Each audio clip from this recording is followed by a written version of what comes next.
Olá, meus amigos, quero convidá-los a meditar na palavra do Senhor e o meu desejo é que o Espírito Santo fale com você através desse vídeo. Peço a gentileza de que, se você puder, compartilhe com mais pessoas esse vídeo, pois eu acredito que o Senhor tem uma mensagem especial para aquelas pessoas que estão passando por problemas de ansiedade. Eu não sou psicólogo, não sou psiquiatra, mas eu quero falar para você o que a Bíblia fala sobre as preocupações. E a ansiedade, ela é o excesso de preocupação relacionada ao futuro. A ansiedade tem sido muito discutida, muito comentada, e é uma doença que tem afetado pessoas dos mais variados níveis, tanto social, ético, intelectual, cultural, ela não faz distinção. Infelizmente, tem levado muitas pessoas até ao próprio suicídio, né? Ou a doenças como a depressão. Então, a ansiedade, para ser entendida, é necessário entender o que não é a ansiedade. E a Bíblia nos dá algumas orientações sobre o que não é a ansiedade. Por exemplo, não é desprezar as necessidades do corpo. Em Mateus, no capítulo 6, o Senhor nos orienta sobre a oração do pão nosso de cada dia. Então, é lutar pelo pão de cada dia, é ter uma vida de trabalho. Isso não é ser ansioso, é ter uma vida onde você deve se preocupar em ser o provedor, em levar o sustento à sua casa, aos seus filhos, tanto no papel de pai como no papel de mãe. Isso não é ser ansioso, ter essa preocupação sobre a necessidade do corpo. Outro fato interessante é que a ansiedade, ela não é proibir a provisão quanto ao futuro. Preocupar-se em ter uma provisão para o futuro não trata-se de ansiedade. Quando dizemos ao respeito o exemplo do trabalho da formiga que a Bíblia narra, ou dos próprios pássaros que fazem ninhos, que alimentam seus filhotes, e isso nada mais é do que alguém que tenha um planejamento sobre alguma vicissitude que venha a passar no futuro.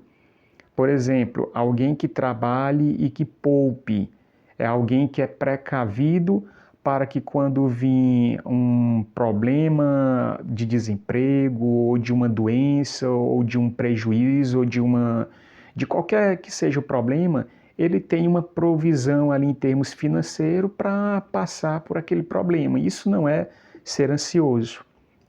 Outro ponto a ser destacado é que a ansiedade não está isento de ganhar a própria vida, de trabalhar, de ter o sustento, de se dedicar aos estudos, de ter interesse, de aprender mais, de se especializar. Isso não é tratado como ansiedade. Mas dito isso sobre a ansiedade, agora nós vamos ver o que de fato é a ansiedade. A ansiedade, a primeira característica é que ela é um excesso de preocupação sobre o futuro. E ela tem como primeira característica ser destrutiva. Observe em Mateus, no capítulo 6, no versículo 25, diz que, por isso digo a vocês, não se preocupem com a sua vida quanto ao que irão comer ou beber, nem com o corpo quanto a que irão vestir. Não é a vida mais do que o alimento e não é o corpo mais do que as roupas? A ansiedade, ela nos destrói por dentro. Ela causa um vazio por dentro.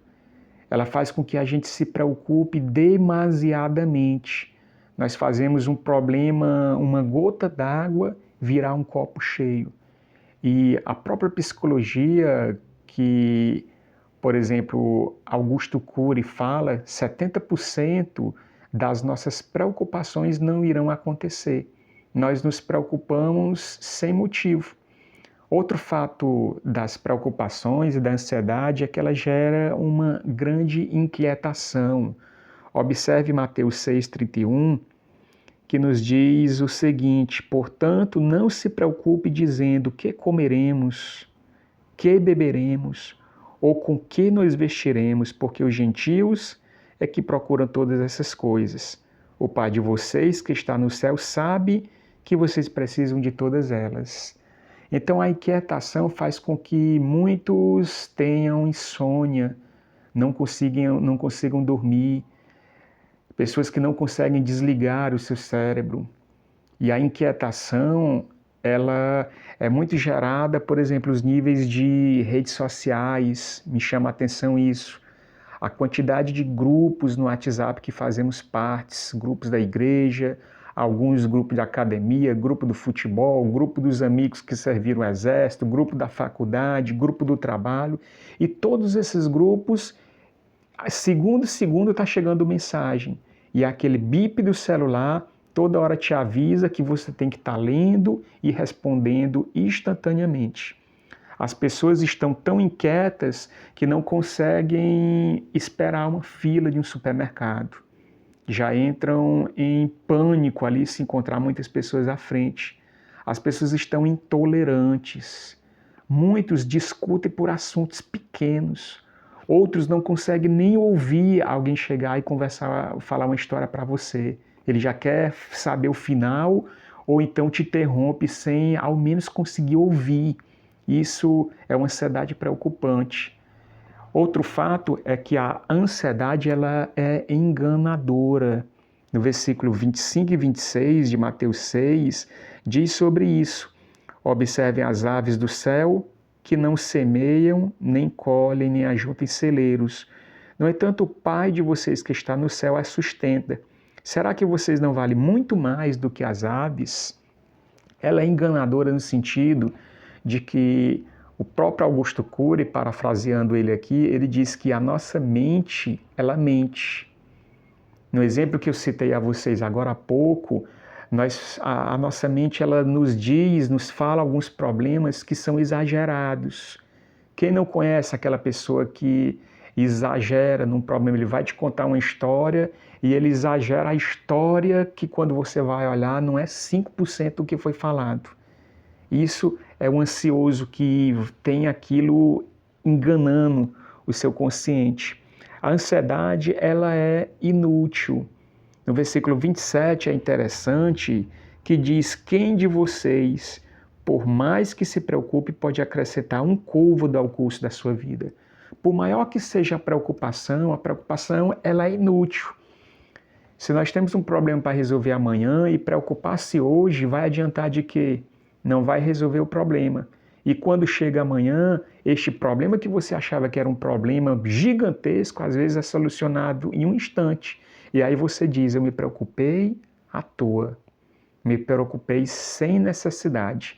Nós não podemos adiantar o nosso relógio de vida nem atrasar. Nós vamos viver o tempo determinado pelo Senhor. Então as preocupações, elas são desnecessárias. Observe que a preocupação, ela também gera a incredulidade. É como um homem tirasse as rédeas da sua própria vida das mãos do Senhor e colocasse nas suas mãos, no sentido dele querer controlar o curso da sua vida e de querer resolver um problema grande que às vezes ele não pode resolver e que só o Senhor pode resolver. Então ela gera essa incredulidade. Dito tudo isto, como nós podemos vencer a ansiedade? Algumas observações a Bíblia nos fala, como já li aqui sobre as preocupações, e você, com a sua Bíblia em casa, pode ler no capítulo 6 completo, do 25 até o 34. Mas eu quero compartilhar para você algumas passagens escritas pelo apóstolo Paulo em Filipenses, quando ele nos diz no capítulo 4 e versículo 6, não fiquem preocupados com coisa alguma, mas em tudo sejam conhecidas diante de Deus os pedidos de vocês, pela oração e pela súplica com ações de graças. Então, nós não devemos nos preocupar muito com as coisas, porque o Senhor sabe de tudo, Ele sabe as nossas necessidades, sabe o que passamos. Eu tenho até uma frase engraçada que Certa vez eu ouvi alguém dizendo que diz assim, cada um tem uma cruz para levar, mas alguns é uma cruz de pau d'arco, né? Querem dizer que é uma cruz pesada. Mas o Senhor sabe que a cruz pesada, ela é pesada para quem pode levar. Ele não nos dá uma cruz mais pesada do que a nossa capacidade de carregar. Ele é bondoso, amoroso e jamais vai nos deixar na mão.